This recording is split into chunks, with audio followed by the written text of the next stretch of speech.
بە ناردنەوەی ئەو گۆرانەی یەکەمین جار من ناردبووم بەجێی هێشتم، وەک ئەو کۆترەی بیگرن و بە هەمان ئەو پوشانەی کۆی کردبوونەوە بۆ هێلانە بیبژێنم.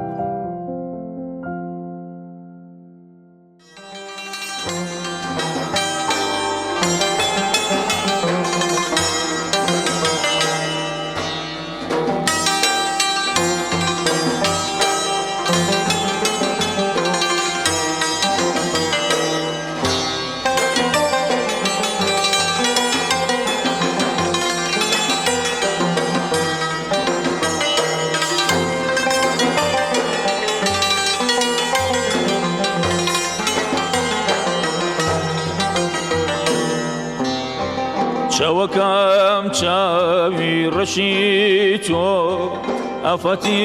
گیانی منە، گیانەکەم بڕانگی تیژت نوکە ڕووم بی دوشمنە. چاوەکەم چاوی ڕەشی تۆ ئافەتی گیانی منە، گیانەکەم بڕانگی تیژت نوکە ڕووم بی دوشمنە.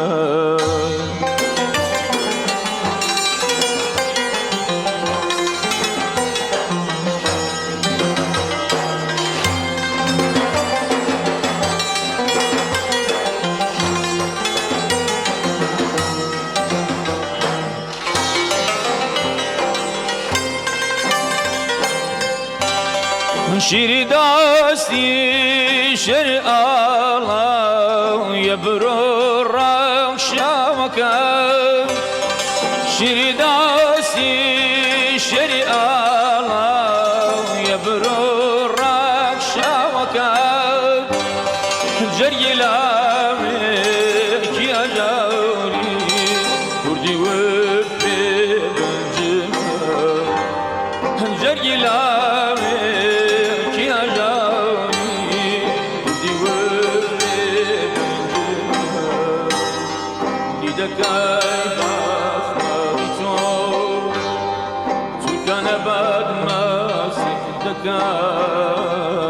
بۆیە مەیدیوە بکێشە و بیتنەی خوێم ڕشتمە، دیدەکەی بەخماری تۆ چووکانە بەدمەسی دەکە، بۆیە مەیدیوە بکێشە و بیتنە و خوێم ڕشتمە.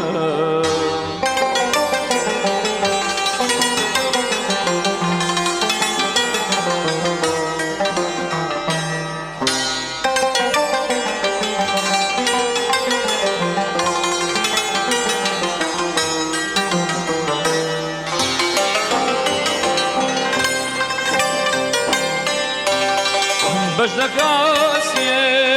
دەرەیاکە یەتەنەفەز و بەدەر، بەشدەکاسیێ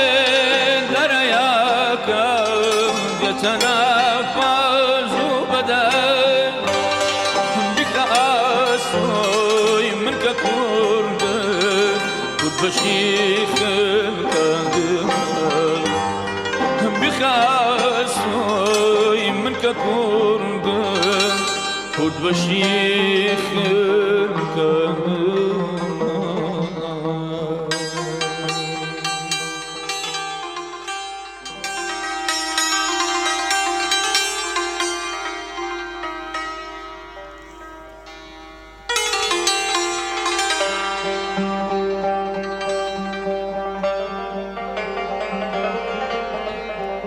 زامی جەرجی من بە فەرمودی گراوی سواری کورد،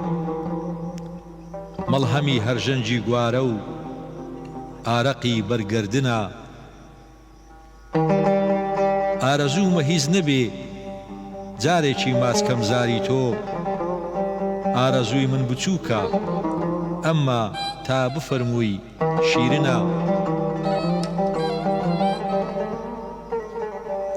دڵ بە گرمەی تۆپی گەورەی دژمنیش ڕاناس لە چێ، دادەخورپێ ئەم دڵا ئەمما بە خرمەی بازنە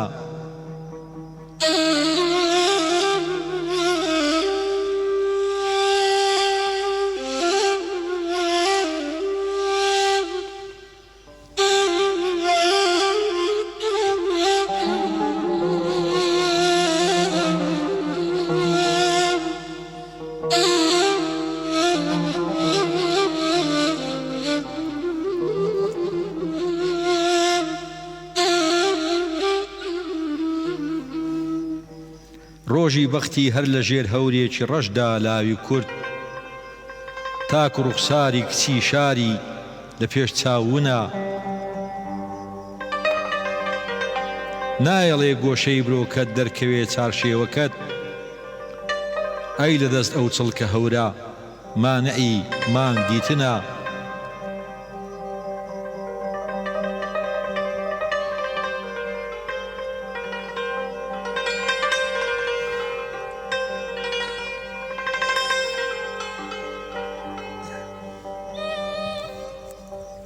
فێری زانست و هونەر بوو ئەو لە سایەی خوێندنی تۆش تەشیمان بۆ دەڕێسی یادگاری شیرینە ئەو بە ئاسمانە فڕی دنیا گەڕا چووە بن بەحر دەگ نەبێنم کاری ئێوەش هەر لە ژوور دانیشتنە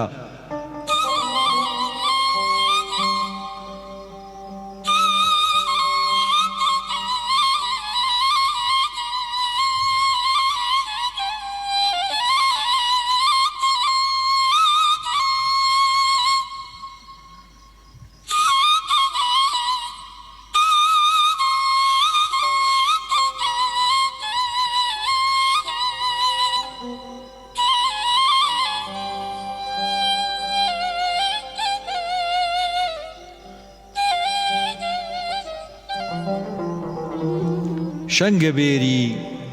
یار و دەستباری کوڕی کۆچەر نەبێ چۆن دەگاتە جێ هەوار و هۆبە ئەو بارگە و بنا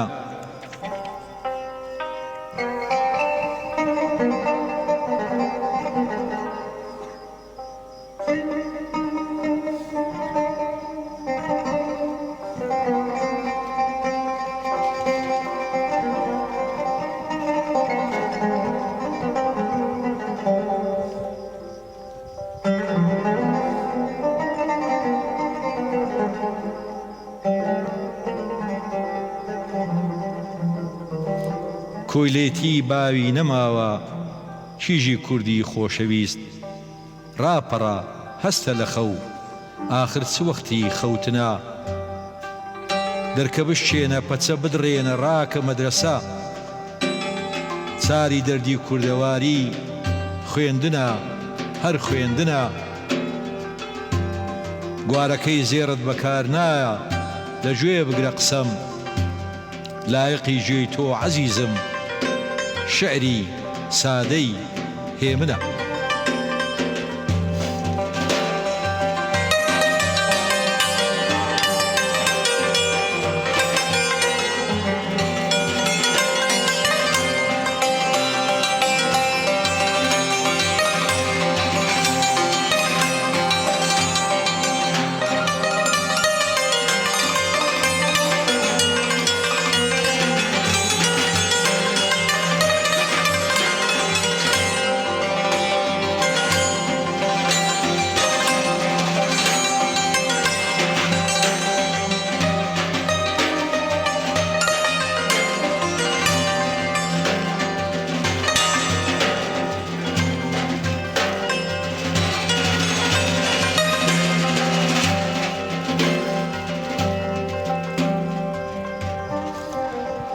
عزیزانم و کاتتان شاد هەر لە خۆشیا بن زۆر خۆشحاڵم دڵخۆشم بەوەی جارێکتر دێمەوە لای ئازیزانم لە دیمەن تیڤی بۆ پێشکەشکردنی بەرنامەیەکی تازەی مۆمی بەرهەتاو بە یاوەری ئازیزانم کاک کاروان و کاک ئەرکان و کاک ئارام بۆ من هەمیشە ناوهێنانی هێمنی شاعیر ناویش تایبەت بووە ئەمڕۆ باز لە ئەزمون و دنیابینی جوانی هێمنی شاعیر دەکەین ڕاستی ینی لە ئەگەر ئاورێک بینەوە لە شەستەکان و لە هەفتاکان ستاری ئێمە ئەستێرەی ئێمە ئەستێرەی دنیای سیاسیمان دنیای ئەدەبیمان دنیای هەڵوێستمان ئەستێرەکەی هی مامۆستا هێمن موکریانی بووە. من هەمیشە پرسیاری ئەوم هەبووە بۆچی کوردیزانە باشەکانی ئێمە خەڵکی موکریانن. مثلەن هەموو ئەو کوردیا پاراوەی کە ئێمە دەستمان کەوتووە لە خەڵکی موکریان دەستمان کەوتووە. بۆ نمونە عەبدوڕەحمان زەبیحی، بۆ نمونە حەسەن قزڵجی، بۆ نمونە عەلادین سەجادی، بۆ نمونە هەژار موکریانی، بۆ نمونە هێمن موکریانی. کاتی خۆی لە کۆندا طبعا کەلیمەی شعریەت کەلیمەیەکی تازەیە، یعنی دەستەواژەیەکی تازەیە بڵێن ئەمە شعریەتە، یعنی شعریەتی تێدایە. کاتی خۆی جاحز 1100 ساڵ 1150 ساڵ لەمەوە پێش کتێبێکی بەناوی حەیوان. طبعا حەیوان بە دەستەواژە تازەکە دەکا ئاژەڵ، بەڵام بە دەستەواژە کۆنەکە واتە زیندوو، هەموو گیان لەبەر یان جاندار. لە کتێبی زیندوودا جاحز باز لە شتێک دەکا پێی دەڵێن ئاوی وشا، یعنی چۆن پرتەقاڵ ئاودارە، چۆن لالەنجی ئاودارە، چۆن هەنار ئاودارە، زۆر جاران پەیویش ئاودارە. ئەو نەی دەگۆ شعریەت، ئەو دەگۆ ئاوی وشا، ئاوی پەیف. ئەگەر ئێمە بگەڕین لە لای ئێمە چێ وەکو پرتەقاڵێک ئاودارە، چێ وەکو لالەنجیەک ئاودارە، وەکو دەنجێک هەنار ئیتر دەمت پڕ ئاوەکە کە پێی دەڵێن شعریەت بە زمانە تازەکەی و بە زمانە کۆنەکەی پێ دەڵێن ئاوی شعر، بەڕاستی هێمن موکریانیە. هێمن موکریانی یعنی من زۆر جاران تەسەور دەکەم ئەگەر کتێبەکەی بگوشی وەکو فانیلیە شوراوێ، وەکو مەکسیەک شوراوێ، وەک چۆن ئاوی لێ دەچۆڕێ و پێشەوەی هەڵی خەی، کتێبەکەی هێمن موکریانی بگوشە ئاوی لێ دەچۆڕێ. ئەو ئاوەی کە جاحز پێی دەگوت ئاوی شعر، کەوەی ئێستا ئێمە پێی دەڵێن شعریەت. ژیانی هێمن وەکو ژیانی زۆربەی شاعیرانی ئێمە ژیانێکی پڕ بەرگەسەری و دەردەسەری بۆ ئەوانە. من دایمەن شتێک ئەزیەتم دەدا کە مامۆستا هێمن لە عێراق بوو، زۆر پۆشتە و پەرداغ بوو، چاکەت و پانتۆڵ و تەرتیبات، کەچی کۆرجێڕان، کەچی لە ئاخری عمری کە دەبینین لە ئێران بە فانیلەیەکی شینی لە ماعەوە زۆر ڕیش هاتووی بێ هینە، یعنی بێ ئیحتیمامە. دایمەن ئەزیەتم دەدا. هێمن موکریانی شتێکم بەبیردێنێتەوە بە تۆزێک بەورتر باسی کەم. شتێک هەیە لە عالەمی شێوەکاری پێی دەڵێن مونەمنەمات. وشەی مونەمنەمات واتە چی؟ واتە لە کۆندا عوسمالیەکان و قاجاریەکان مەسەلەن مەحزەری کۆبوونەوەیان نەبوو، بە ڕەسم دەیان کرد، بە مۆتیف دەیان کرد. یعنی باب العەزەم یان ئەنجومەنی وەزیرانی ئەو کاتی عوسمالیەکان کە کۆ دەبوونەوە بە ڕەسم یەکێک ڕەسامێک دادەنیشت، وەک چۆن ئێستا لە دەرگاکانی ئەمریکاشدا هەیە کە تاوانبارەکە ڕەسمی دەکەن، ناتوانن مەحزەرەکەی یان وەقایعی ناو مەحکەمەکە بژێڕنەوە، ڕەسمێکیەکەن. لە بەدیع بابەجان کە هەندێک ڕەسمی شاعیرانی کۆنی کردووە، مەسەلەن لە مێژووی ئەدەبیاتی دکتۆر معرف خەزدار یان مێژووی ئەدەبیاتی کوردی عەلادین سەجادی، کە من نالیم دەبینی مەسەلەن دەیگوت شایەکی قاجاریە یان سوڵتانێکی عوسمانیە، مەسەلەن لووت بچووشی پاک و خاوێنی هەمووی بە ئەڵماس و مرواری ئەوانە زامانەکەی ڕازاندۆتەوە. هەمیشە وام دەزانی ئەوانە میر و شاو ئەوانن. هەتا ڕسمێکی حەقیقی ئەخۆڵی شاعیر و ڕسمێکی حەقیقی ڕاستەقینەی قانەعی شاعرم بینی کە بەڕی کۆتێکی بەستە زمانانەی پێڵاوێکی دراو کە بینیم لەگەڵ ئەو وێنەیە یەشی نەدەگرتەوە. ئەو وێنەی لە ناو دیوانی شاعیران دەمبینی، مثلن لای دیوانی نالی دەمبینی، یان دیوانی مەحوی دەمبینی، یان دیوانی حاجی قادری کۆیی دەمبینی کەوانە وەکو شاو میر ژیاون. لە ڕاستیدا زۆر بە ئەزیەت ژیاون. لە ڕاستیدا ڕەنگە جامانەیەک مەسەلەن جامانەیەک بەشی 15-20 ساڵیان کردووی. من قەت بیرم ناچێت کە مەلا ئەسعەدی باپیرە گەورەی مەسعود محەممەد باپیری مەلای گەورەی کۆی کە باز لەوە دەکات چۆن نالیدی وە لە مەکە و سێ بزنی بەخێو کردووە ئەو زانا گەورەی ئێمە بزنێکیشی بۆ کڕیوە ینی کردوێتی بچار بزن ئەمە حەقیقەتی ژیانی شاعرانی ئێمە بووە لەگەڵ ئەوە لە بەرامبەر ئەمە بەڕاستی ئێستا لە هەموو خەڵکی سابلاخ و مەهابات و بۆکان و تەنانەت لە سلێمانیش بپرسە بڵێ ڕێکاکە لە 1963 چێ محافظ بوو لە مەریوان کەس نازانی بەڵام بڵێ ئەو کاتا هێمن مکریانی هەبوو یەکسەر دەیناسێ چەند خۆشە هەموو پارێزگاکان هەموو مدری تاپۆکان هەموو چاکە لەبەرەکان هەموو دەرەبەگەکان هەموو حاکمەکان هەموو ئەو کەسانی کە خۆیان بە باوکی کۆمەلگا دەزانن زۆربەی هەرە زۆری مەکتەبی سیاسی و ئەنجومەنی سەرکردایەتی ئەوانە کەس نازانێ بەڕاستی چێ بوونە بەڵام ئەوەی دەمێنێتەوە لە مکریان هێمن مکریانە ئەوەی دەمێنێتەوە محافزەکە نییە مدری تاپۆ نییە ئاغەکە نییە پولدارەکە نییە وێڕای ئەو هەموو نەبوونیە وێڕای ئەو هەموو نەهامەتێ وێڕای ئەو هەموو ستەمدەیە ناوێکی هەڵکۆڵیوە لە دڵ و دەرونی ئینسانی کورد لە فەرهەنگ و لە شوناسی ئێمە ڕاستی شوناسی ئێمە کا دەبێتە بەشی دووەمی بەرنامەکە دەخینە ئەو کات بەڵام با ئێستا جێ لە شعرێکی ناوازەی دیکەی هێمن مکریانی بین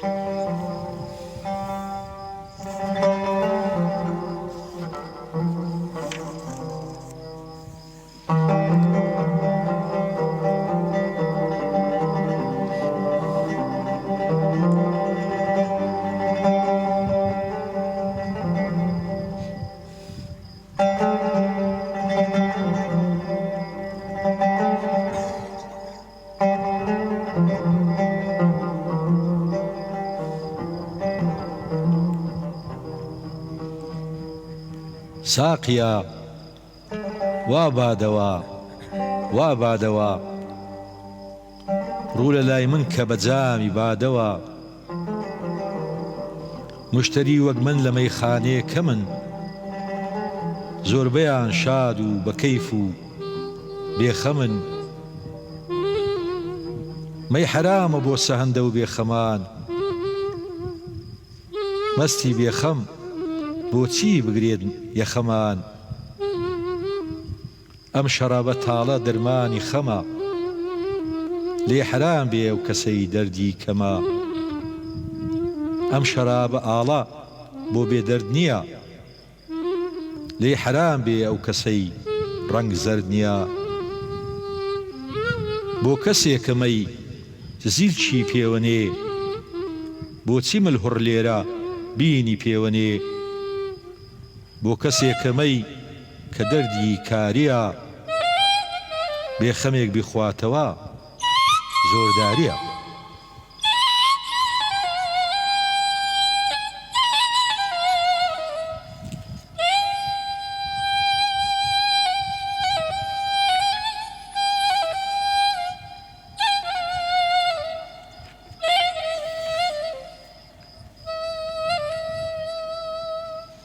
ئەو کەسەی ڕاوی نەنێن لێرە و لەوێ ئەو کوڕەی ماچی کچانی دەستکەوێ ئەو کوڕەی هێشتا لە ژوانی ڕێی هەیە سەیرە زۆر سەیرە کە ئالوودەی مەیە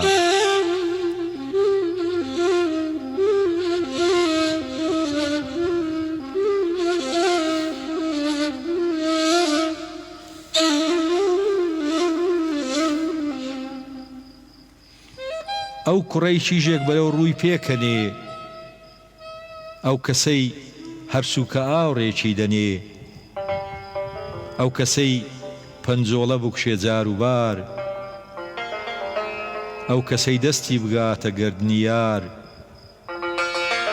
ئەو کەسەی ڕاموسی کوڵمی تاسلووس ئەو کەسەی تێ هەڵنەدا بێ چارە نووس ئەو کەسەی بمژێ خوناوی گەردەنێ کوفرە یەک قەترە شەرابی گەردەنێ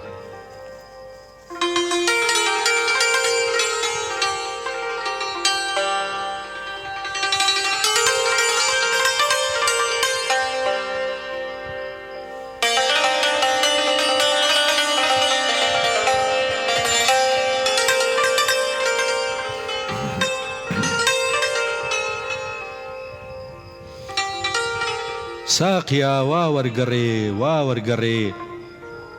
ڕوو لە لای من کە مەچۆ بۆ سەرپەڕێ لەنگەرێ بگرە مەبەوە بەرزەفڕ بێنە بۆ من بێنە بۆ من جامی پڕ مەی حەڵاڵە بۆ منی وێرانە ماڵ بۆ منی سەرگەشتە و ڕوت و ڕەجاڵ بۆ منی بابردەڵەی گردەنشین بۆ منی دڵپڕ لە ناسۆر و برین بۆ منی ئاوارە و دوورە وەتەن بولبولی بێبەش لە گوڵزار و چەمەن پەروەریوی باڵشکاوی دەنگبڕاو بێبژێوی بەشخوراوی دەرکراو پیری زورهانی کە نەفتی دەربەدەر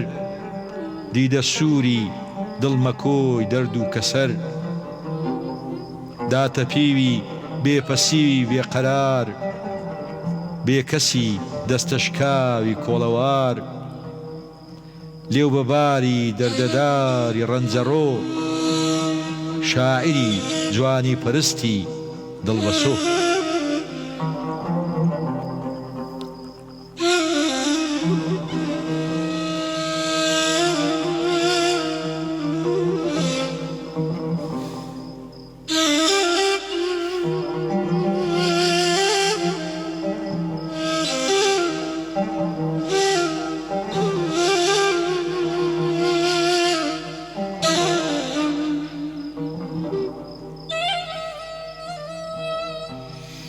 ئازیزانم ناوبڕێک و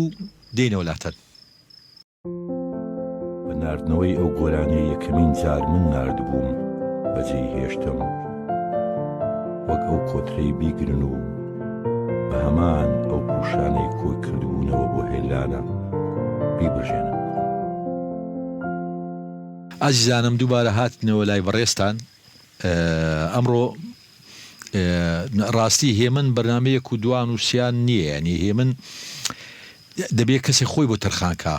ڕاستە تێزی زۆر تێزی دکتۆرا و نامەی ماستەرنامەی زۆری لەسەر وەرگیرەیە، بەڵام هەتا ئێستا چەندی لێ کۆڵیەوە هەر زیاتر و زیاتر هەڵدە قوڵێ لەبەرەوەی بەڕاستی شعری هێمن دنیابینی هێمن کەسایەتی هێمن بۆ ئێمە لە زنە و کانی و لەم شتانە دەچێت کە هەمیشە هەڵە قوڵێ و هەمیشە تازە دەبێتەوە. یەکێک لە لایەنە ڕووناکەکانی هێمن ئەوەیە هەمیشە نیشتەجێی شوناسە، یعنی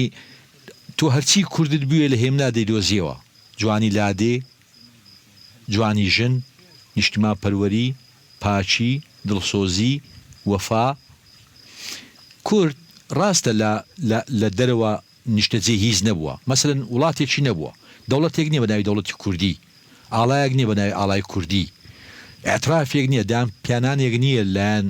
دەوڵەتانەوە بە کورد. کورد ئەوەندەی مختەفیە یان شاراوەیە لە ڕووکەشدا، ئەوەندە وجودی هەیەبوونی هەیە لە ناو زماندا. بۆ نمونە ئێمە دەوڵەتی کوردیمان نەبووە، بەڵام کە مەموزینی ئەحمەدی خاین دەخوێنیەوە دەوڵەتی تێدایە. بوونی بیری نەتەوەیی لە مەموزینی ئەحمەدی خانیدا هەیە. ڕاستە لە دەرەوە نەمان بووە، بەڵام لە ناو زمانە هەمان بووە.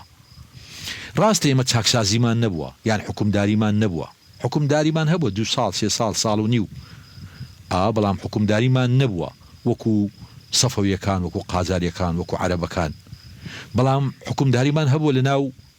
زمانە، شوناسی ئێمە لە ناو زمانە بووە. تۆ گەنالی بخوێنیتەوە کە مەحوی بخوێنیتەوە کە شانازی بۆ دەکا بۆتە ساحێبی دیوان. لەوێ دیوان وەکو سنووری وڵاتێ دەچێ، لەوێ دیوان وەکو ماڵێک دەچێ. کورد لەبەرەوەی لە مێژوودا هەتیو بووە، هەتیوێکی بێماڵ و بێدایک و باوک بووە. لێرەدا شاعرانی کورد کتێبەکەیان، دیوانەکەیان کردوتە ماڵ، کردوتە نیشتیمان، زمانیان کردوتە شوناس و تیادا نیشتەجێ بوون. ئێمە چاکسازیمان نەبووە، بەڵام حاجی قادری کۆیی بخوێنەوە هەمووی چاکسازیە. مەبەستەکەم چییە؟ مەبەستم ئەوەیە کە سەیری زمانەکەین، کە سەیری شوناسەکەین. دەبین شوناسی ئێمە لە ناو شعری مامۆستا هێمنە ئەو کوردیە کە ئێمە دەمانەوێت، ئەو کوردیە کە ئێمە خەونی پێوە دەبینین، ئەو کوردیە کە ئێمە شانازی پێوە دەکەین. زۆر جاران کە شعری هێمن دەخوێنیەوە وەکو باوچێک دێتە پێشچاوت کە مقدسە، کە قودوەیە. زۆربەی ئەوانەی کە دەست بە شعر دەکەن و کە دەگەنە هێمن مکریانی دەگەنە ئەو پیاوەی کە دەبێتە قودوەیان، دەبێتە ڕێنیشاندەریان، دەبێتە هەڵگری مەشخەڵەکە. وەک چۆن هەر کەسە و بەرامبەر باوکی خۆی قودسیەتەشی هەیە، حەز دەکا باوکی ڕازگۆترین پیاوە، باشترین پیاوە، بە وفاترین کەسە، یان دایکی باشترین بینەیە، باشترین کابانە، باشترین وەفادارە، کە خوێنەواری کورد، خوێنەری کورد دەگاتە دیوانی هێمن دەوەستێ، لەبەرەوەی دەبینێ ئەو کەسە ئەو کەسەیە کە حەز لێ ببی، کەیسان زۆر بە زەحمەتی دەبێ بەو کەسەی کە دەیەوێ.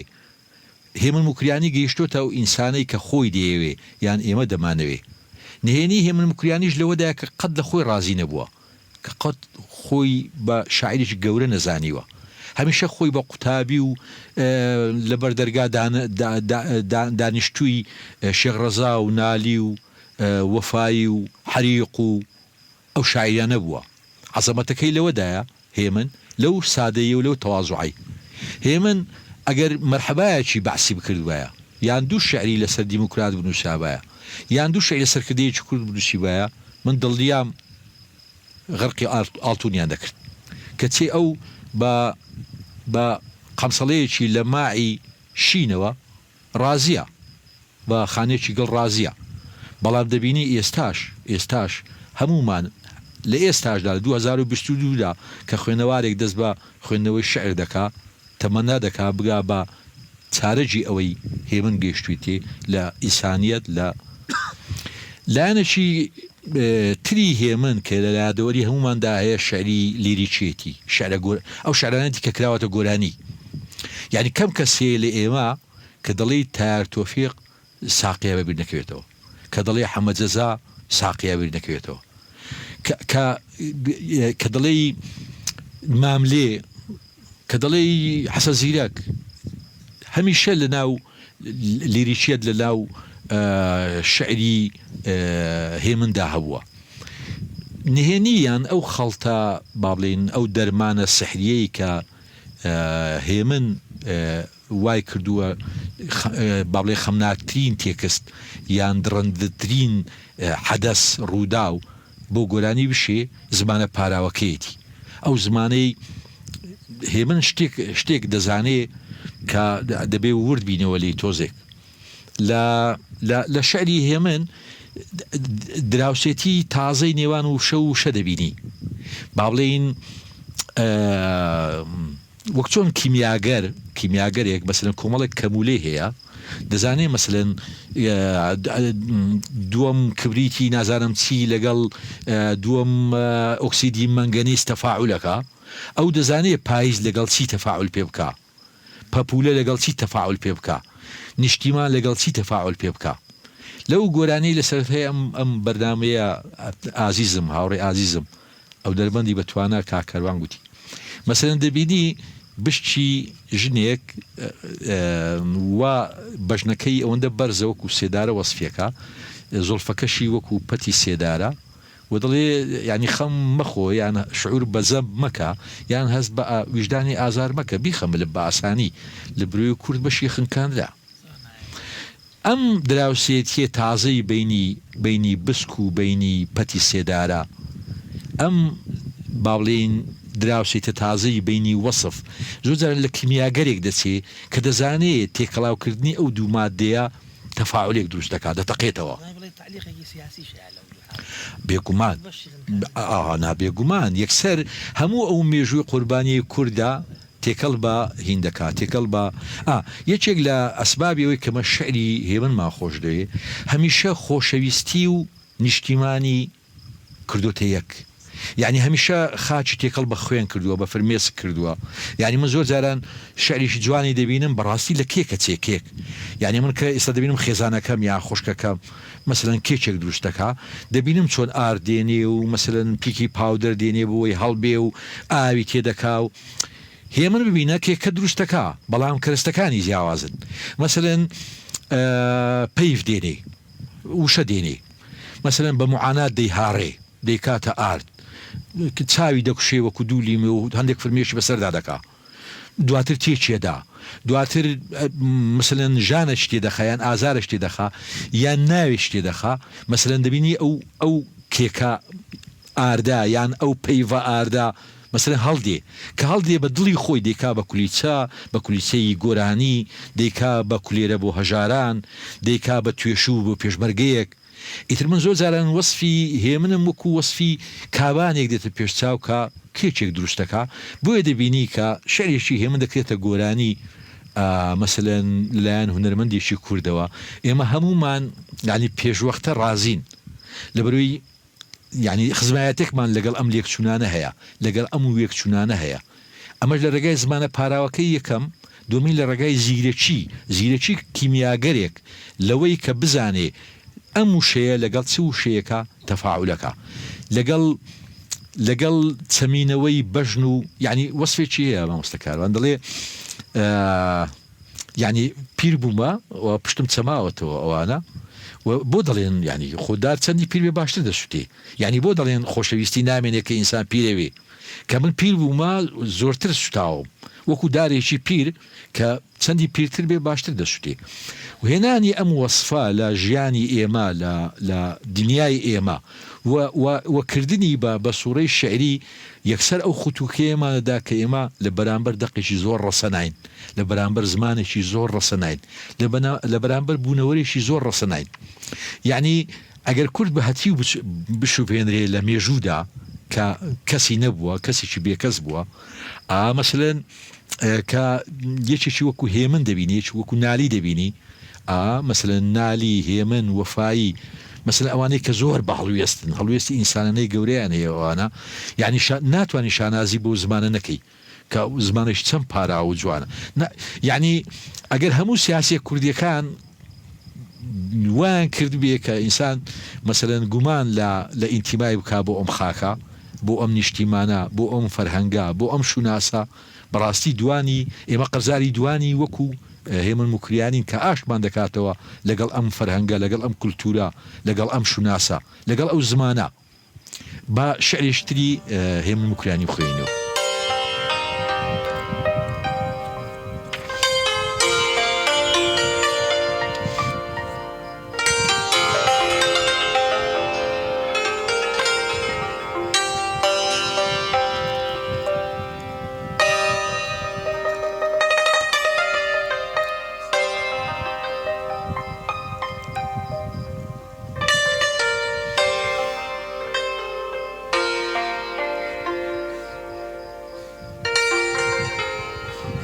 وەرە مەی ژێر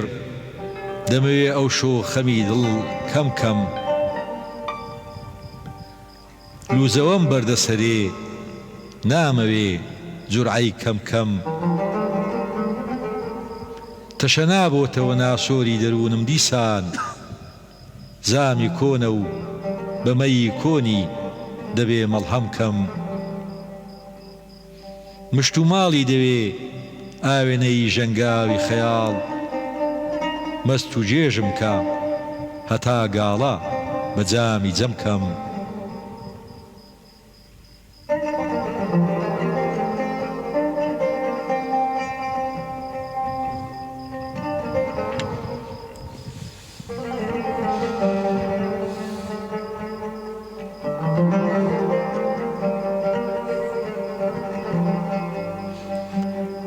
ئێستا بۆ چاری خەمم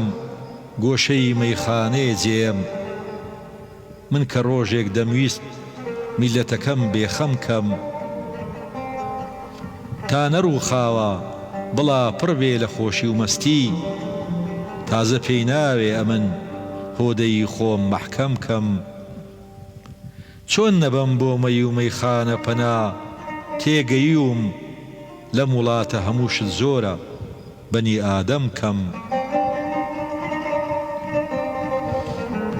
پیر و زورهانم و ئێستاش دڵەکەم هەردێوێ سەر و ماڵم بە فیدای خاڵ و خەت و پەرچەم کەم داستانی مەموزین کۆنا کچێکم گەرەکە شلکەڕانی بوشم بۆنی لە سینگ و مەم کەم من لە جوانی دەگەڕێم تێپەڕە زستانی دزێ و کەس کە ڕووم نادەنێ با سەیری گوڵ و شەو نەمکەم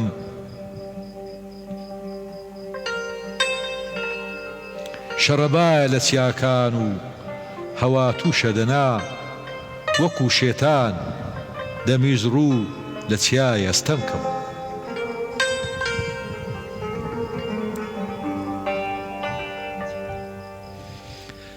عزیزانم بەداخەوە ئەم جارە شاتینە کۆتایی بەرنامە دنا زۆرمان حەزلی بزیاتر لەسەر هێمن مکریانی قسە بکەین سپاس بۆ کاک عەبدوڵغەفار عەبدوڵڵا بۆ ئامادەکاری بەرنامە سپاسی بێ پایانم بۆ هونەرمەندان کاکە کاروان کاک ئەرکان کاک ئارامی ئازیز لێرەدا بە گۆرانیەکی کاکە کاروان دێنە کۆتایی بەرنامەکەوە لای من خواتان لەگەڵ هەشاد و سەرفراز بن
ناردنەوەی ئەو گۆرانەی یەکەمین جار من ناردبووم بەجێی هێشتم وەک ئەو کۆترەی بیگرن و بە هەمان ئەو پوشانەی کۆی کردبوونەوە بۆ هێلانە بیبژێنن